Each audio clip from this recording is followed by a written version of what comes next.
Ndabaramukije mu izina rya Yesu. Dukomeje gufataniriza hamwe gusoma igitabo cyo Kugana Yesu, muri kumwe na Marthe Karasira. Tugeze ku gice cya 8, gukurira muri Kristo. Guhinduka k'umutima gutuma tuba abana b'Imana, muri Bibiliya kwitwa kubyarwa ubwa kabiri, maze kandi kugereranywa n'imbuto umuhinzi atera zikamera.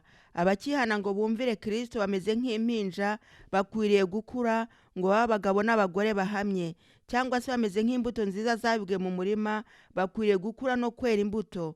Yesu yavuze ko bazitwa ibiti byo gukiranuka, ibyo Uwiteka yateye kugira ngo yogezwe. Yesaya igice cya 61:3. Ibyo ni ibyitegererezo bitwereka uburyo tubasha gusobanukirwa n'iby'umwuka bitagaragara, turebye ku bigaragara dusanganywe. Nubwo twagira ubwenge bwahe n'ubuhanga, ntitwabasha kurema akantu na kanzinya gafite ubugingo. Ubugingo Imana yatanze nibwo bwonyine buha imbuto cyangwa ibizima kubaho. Uko niko ubugingo bukomoka ku Mana bubyara mu mitima y'abantu, ubugingo bw'umwuka. Umuntu utabyawe n'umwuka ntabasha guhabwa ku bugingo Kristo yazanye. Yohana igice cya 3:3. Uko ubugingo bumera niko no gukura kumera. Imana niyo ituma umugengara rubyara n'ururabyo rwera imbuto. Imbaraga yayo niyo iha imbuto kugondora. Habanza akatsi, maze umugengararo, hanyuma zikaba amahundo afite imbuto. Mariko igice cya 4:28. Umuhanuzi Hoseya we avuga ko Abisirayeli bazakura nk'amasaka, ati bazashibuka nk'amasaka, bakure nk'umuzabibu. Hoseya igice cya 14:5-7. Kandi Yesu atugira inama ati mutekereze uburabyo uko bumera. Luka igice cya 12:27. Uburabyo n'ibindi ntibipfa kumera bibyihaye, ahubwo bimera kuko Imana yabihaye ubugingo. Umwana ntabasha kwiha gukura uko abishaka, namwe nuko ntimubasha kwiha gukura mu by'umwuka kubw'umwete wanyu. Ari imbuto cyangwa umwana bikuzwa n'ibikikije bibigaburira, ari iby'umwuka n'izuba n'ibyo kurya. Uko ubuntu bw'Imana bumerera ibinyabuzima n'imbuto, niko na Kristo amerera abamwiringira. Niwe mucyo wabo w'iteka, niwe zuba ryabo n'ingabo yabo. Yesaya igice cya 60:19 na Zaburi igice cya 44:11. Azamera nk'ikime ku Bisirayeli n'imvura ku bwatsi buciwe. Hoseya igice cya 14:5 na Zaburi 72:6. Niwe mazi y'ubugingo, umutsima w'Imana umanuka mu ijuru ugahaba ari mu isi ubugingo. Yohana igice cya 6:33. Kubw'ubuntu butagira akagero bw'umwana wayo yazengurukije isi imbabazi nk'uko izengurutswe n'umwuka.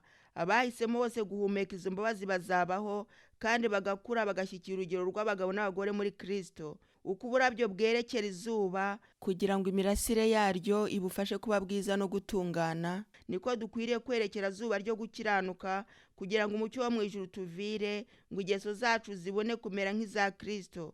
Icyo ni cyo yigishije ubwo yavugaga ati mugume muri jye, nanjye ngume muri mwe. Nk'uko ishami ritabasha kwera imbuto ritagumye mu muzabibu, niko namwe mutabibasha nimutaguma muri jye, kuko ari ntacyo mubasha gukora mutamfite. Yohana igice cya 15:4-5. Uko ishami rigomba igiti ngo rikure no kwera imbuto, namwe nuko niko mugomba Kristo nimushaka kugira ubugingo bwera. Mutandukanijwe nawe nta bugingo mwagira. Ubwanyu nta mbaraga bwite mufite yo kurwanya ibishuko cyangwa se gukura mu buntu no kwera. Nimuguma muri we niho muzatungana. Iyo ubugingo bwanyu mukomotseho ntimwuma ngo murembe, muzahwa n'igiti cyatewe hafi y'umugezi. Benshi bibwira yuko hari ibyo bakwiriye gukora ubwabo. Biringiye Kristo kubabarira ibyaha, bakubitiraho kugerageza ubwabo kugira ubugingo buboneye. Nta wabigenza atyo wabura kunanirwa. Yesu yaravuze ati ntacyo mubasha gukora mutamfite. Ibyacu byose, ari ugukura mu buntu cyangwa umunezero wacu cyangwa akamaro kacu, byose uko bingana tubikesha kubana Kristo. Igituma dukura mu buntu ni ukubana Yesu iminsi yose no kuguma muri we. Niwe banze ryo kwizera kwacu, kandi nawe ugusohoza. Kristo niwe tangiro kandi niwe herezo, niwe uhoraho iteka ryose. Akwiriye kubana natwe, si mu itangira ry'urugendo cyangwa mu iherezo ryarwo gusa, ahubwo tumukwiriye mu ntambwe yose dutambuka. Dawidi ati nshyize Uwiteka imbere yanjye iteka, kuko ari iburyo bwanjye sinzanyeganyezwa. Zaburi igice cya 16:8. Murabaza muti naguma nte muri Kristo? Igisubizo ni iki ngo nk'uko mwakiriye Yesu Kristo umwami wacu aba ariko mugendera muri we, umukiranutsi azabeshwaho no kwizera. Abakolosayi igice cya 2:6 n'Abaheburayo igice cya 10:38. Mwiyegura Imana ngo muba abayo rwose, muyikorere, muyumvire, kuko Kristo mwamugize umukiza wanyu, ubwanyu ntimubasha guhongerera ibyaha byanyu cyangwa guhindura imitima yanyu, ariko noneho mwiyegura Imana ku bwa Yesu Kristo. Kwizera niko kwabaheje kuba abantu ba Kristo, kandi kwizera niko gutuma mukura muri we. Mukwiriye gutanga byose, ari byo umutima wanyu n'ubwenge bwanyu n'ubushake bwanyu, mukitangira kwumvira mu by'ibaka byose, maze kandi mukwiriye no kwakira Kristo nyir'imigisha yose, ngo agume imitima yanyu abe imbaraga yanyu, abe no gukiranuka kwanyu n'umufasha wanyu iteka, abaha imbaraga yo kumwumvira. Mujye mwiyegura Imana uko bukeye, aba ariyo mugira nyambere mu gitondo, mutarakora ibindi byose. Mujye musenga muti, Nyagasani nyakira ungire uwawe rwose, inama zanjye zose nzirambitse mu birenge byawe, unkoreshe mbu wawe uyu munsi, tubane Nyagasani, kandi imirimo yanjye yose nyikorane nawe. Uko niko mukwiriye kugenza uko bukeye. Mu gitondo cyose mujye mwiyegura Imana ku bw'uwo munsi, inama zanyu zose muzishyire imbere yayo, ngo abe ari izisohoza cyangwa se ngo izireke. Muri ubwo buryo nibwo mubasha gushyira ukubaho kwanyu mu maboko y'Imana iminsi yose, kandi nibwo kubaho kwanyu kuzajya kurushaho gukurikiza ukwa Kristo. Kuba muri Kristo bizana kubaho kwihumure. Ahari nta munezero uhebuje mwabona, ariko rero mukwiriye kugira ibyiringiro by'amahoro bitagira impinduka. Simwe mwitezeho amakiriro, ahubwo mwizigire Kristo. Mureke intege nke zanyu zifatanye n'imbaraga ye, ubujiji bwanyu bufatanye n'ubwenge bwe. Nicyo gituma mudakwiriye kwihanga amaso, mwizere Kristo, urukundo rwe, ineza ye, gukiranuka kwe, ingeso ze zitunganye, aba ari byo muhora mutekereza. Kristo uko yigomwe, Kristo uko yicishije bugufi, Kristo uko aboneye akera, Kristo uko akunda bihebuje, ibyo ari by'imitima yacu izirikana. Kumukunda, mwigana kumutegaho amakiriro, nibyo bikwiriye kuduhindura ngo duse nawe. Yesu yaravuze ati, mugume muri jye. Ayo niyo magambo adutera gutekereza iby'amahoro, kudahindagurika no gushira amanga. Maze kandi Kristo yakubitiyeho kuturarika ati, nimuze abarushye n'abaremerewe, ndabaruhura. Matayo igice cya 11:28. Ibyavuzwe na Dawidi bihwanye n'ibyo ngo, turiza Uwiteka, umutegereze wihanganye. Zaburi igice cya 37:7. Yesaya nawe yarabisongeye ati, ituza no kwiringira n'iby'imbaraga yanyu izabamo. Yesaya igice cya 30:15. Uko kuruhuka ni kuba mu budeshyi, kuko umukiza yaturarikiye kuruhuka, abifatanya no gukora ati, mwemere kuba abagaragu banjye, niho muzabona uburuhukiro. Matayo igice cya 11:29. Umutima urushaho kuruhukira muri Kristo niwo urushaho gushimikira no gushishikarira kumukorera. Iyo umutima witekereje ubwawo, wimura Kristo, ya soko y'imbaraga n'ubugingo. Nicyo gituma Satani adahwema kugerageza guhuza amaso yacu ngo atareba umukiza no gushyikirana nawe.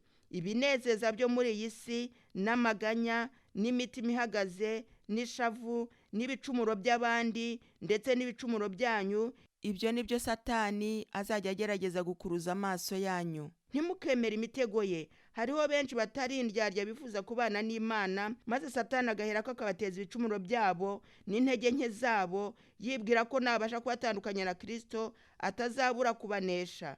Ntabwo dukwiriye kwihugiraho n'ubwoba n'imitima ihagaze, kuko bidutera gushidikanya ko tutazakira. Ibyo byose byibagiza imitima yacu isoko y'imbaraga. Mukunde Imana kurinda imitima yanyu, muyiringire. Mujye muganira mutekereze Yesu, ngo ibye aba ari byo bibatwara umutima. Mureke gushidikanya kose, mureke ibibatera ubwoba. Muvuge nk'intumwa Pawulo muti, ndiho, nyamara si jye uriho, ahubwo ni Kristo uriho muri jye. Ibyo nkora nkiriho mu mubiri, mbikoreshwa no kwizera Umwana w'Imana wankunze, akanyitangira. Abagalatiya igice cya 2:20. Muruhukire mu Mana, ibasha kubarindira ibyo mwayibikije. Nimwirekere mu maboko yayo, kandi zabaganziriza kubwo wabakunze. Igihe Kristo yigize umuntu, yizirikishijeho abantu umurunga w'urukundo utabasha gucibwa n'imbaraga zose, keretse umuntu abyishakiye ubwe. Satani azahora agerageza kudushukashuka guca uwo murunga ngo duhitemo kwitandukanya na Kristo. Aho niho dukwiriye kubera amaso, turwana, dusenga, kugira ngo hatagira ikidushukashukira gukeza ubundi buhake, kuko ari nta byatubuza kubikora tubishatse. Ahubwo tujye dutumbira Kristo kuko azaturinda. Iyo dutumbiriye Kristo tuba dukize, nta cyabasha kudushikuza ngo kimudukure mu maboko. Kandi iyo tumuhojejeho amaso turahindurwa, tugashushanywa n'ishusho ye, duhabwa ubwiza bukurikirana nk'abahindurwa n'umwami. Urwandiko rwa kabiri rw'Abakorinto igice cya 3:18. Uko niko abigishwa ba mbere bahawe gusa n'umukiza wabo bakundaga cyane. Abo bigishwa bamaze kumva amagambo ya Yesu basobanukiwe uko bamukennye. Baramushatse, baramubona, baramukurikira. Bahoranaga nawe mu nzu bagasangira, bakamukurikira nahihereye no mu nteko z'abantu. Babanaga nawe uko abigishwa babana n'umwigisha wabo, bumva amagambo y'ukuri yavaga mu kanwa k'iminsi yose. Bamuhakwagaho nk'abagaragu bahakwa na shebuja, bakamwigiraho ibyo bakwiriye gukora. Abo bigishwa bari abantu bameze nkatwe. Yakobo igice cya 5:17. Barwanyaga ibibi nkatwe. Bagomba kugirirwa imbabazi nkatwe kugira ngo bagire kubaho kwera. Ndetse na Yohana, wa mwigishwa Yesu yatoneshaga, ari warushaga abandi bose kumera nka we. Ingeso ze nziza ntizari kamere. Atarihana mbere, yifuzaga icyubahiro, agakubitiraho no guhutiraho. Iyo yagiraga ikimubaza yararakaraga. Ariko ubwo yabonaga ingeso z'uwo wavuye mu ijuru, yimenyeho ibibi, akicisha bugufi. Imbaraga no kwihangana, ububasha n'ubugwaneza, icyubahiro no kwicisha bugufi yajyaga abonana umwana w'Imana iminsi yose, byamuteraga kumirwa no kumukunda. Iminsi yose umutima wakururwaga na Kristo, ageza aho urukundo akunda Kristo rumutera kwiyibagirwa. Ingeso zo kwirarira no guhutiraho ziyengeshwa n'imbaraga za Kristo. Umutima uhindurwa ukundi n'imbaraga y'umwuka wera ukiza. Ayo niyo maherezo atabura y'umuntu ushyira hamwe na Yesu. Iyo Kristo ari mu mutima w'umuntu, ingeso ze zose zirahinduka. Umwuka wa Kristo, urukundo rwe, byoroshya umutima, biwerekeza ku Mana no mu ijuru. Igihe Kristo yagiye mu ijuru, abigishwa be basigaye bameze nk'aho akiri kumwe nabo. Bari basigaranye ingeso ze zuzuye urukundo n'umucyo.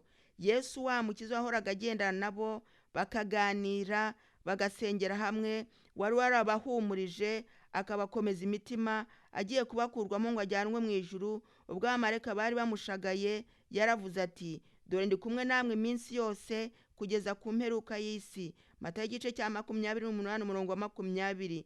Nuko ahera ko azamuka ajya mu ijuru, afite ishusho y'umuntu, ahagarara imbere y'intebe y'Imana, akiri inshuti yabo n'umukiza wabo. Bari bazi kandi yuko umutima we utahindutse, ko yari agifatanya n'imibabaro y'ab'isi. Yagaragazaga imbere y'Imana umumaro w'amaraso ye atunganye, yereka Imana inkovu zo mu biganza bye no ku birenge bye. Ibyo byari urwibutso rw'incungu yatangiwe abari mu isi.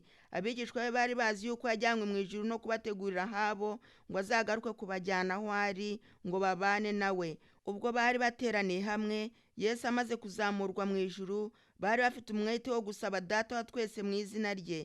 Bapfukamanye icyubahiro cyinshi, badasiba kuvuga isezerano yari yabasezeraniye ngo, icyo muzasaba Data cyose mu izina ryanjye azakibaha. Kugeza none ntacyo mwasabye mu izina rye, musenge muzahabwa, ngo umunezero wanjye ube mwinshi. Yohana igice cya 16:23-24. Ukuboko kwabo ko kwizera bagutungaga mu ijuru bati, Kristo Yesu niwe wadupfiriye, ibirutaho yarazutse, ari iburyo bw'Imana, aradusabira. Abaroma igice cya 8:34.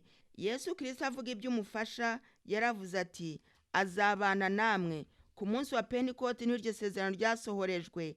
Kandi Yesu yarongera aravuga ati, ikizagira icyo kibamarira nuko ngenda, kuko nintagenda umufasha atazabazamo, ariko ningenda nzamuboherereza. Yohana igice cya 16:7. Uhereye ubwo bari bagiye kubana na Yesu, noneho mu buryo bw'umwuka wera.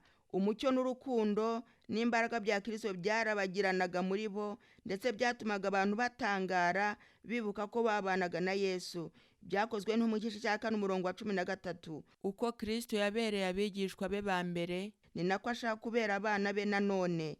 Ubwo yaheruka gusenga ari kumwe n'abigishwa bamwe, yaravuze ati, sinsabira aba bonyine, ahubwo ndasabira n'abazanyizezwa n'ijambo ryabo. Yohana igice cya 17 umurongo wa 20. Yesu yaradusabiye asaba kugira ngo tubumwe nawe nk'uko nawe yari umwe na data wa twese. Mbega ubumwe bw'isabane butagira uko busa. Umukiza yavuze umuherereyeho ati, ni ukuri ndababwira yuko ntacyo umwana abasha gukora ubwe atabonye se agikora, kuko byose akora byose n'umwana ari byo akora. Yohana igice cya 5 umurongo wa 19. Noneho Kristo mu mitima yacu azadutera gukunda no gukora ibyo yishimira. Abafilipi igice cya 2 umurongo wa 13.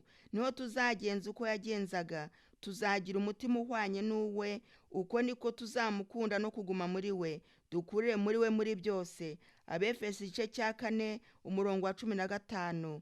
Aha niho igice cya 8 kirangiriye. Imana ibahe umugisha.